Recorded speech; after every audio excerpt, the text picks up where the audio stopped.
Ушул турнир жөнүндө айтсаң, даярдыктар жөнүндө, турнирдин өз жөнүндө мына финалдагы атаандашың былтыркы вице-чемпион Роман Власов менен дагы күрөшкөн болчу. Сен үчүн ушул Сулеймановдун күрөшү менен Власовду сынап алуу мүмкүнчүлүгү болдубу? Кандай ойлойсуң?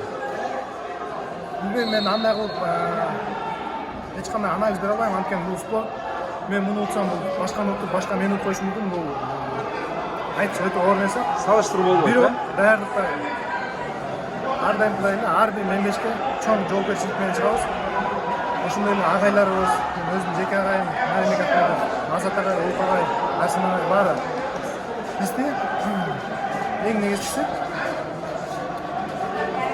намыскөй болуп, анан таза күрөштү көрсөткөндү. Бүгүнкү күндө өзүбүздө көрүп аткандай победа любой ценой деген нерседен биз алыспыз. Бизге калыстык эле жетет. Бизге судьялар жардам эле берип койсун. Болгону ушул. Анан мына жарым финалда Варданян менен өтө оор күрөш болду. Сен башында килемди сезбей калдыңбы? Кандай болду ошол жөнүндө айтсаң? Варданян менен болгон бетиш мен ойлойм бир аз бошошуп койдум биринчи бөлүктө. Андан кийин ТНУда агайларым мага керектүү сөздөрдү айтты, керектүү момент. Мен экинчи бөлүктө өзүңүздөр көргөндөй сыйкка мен койсом.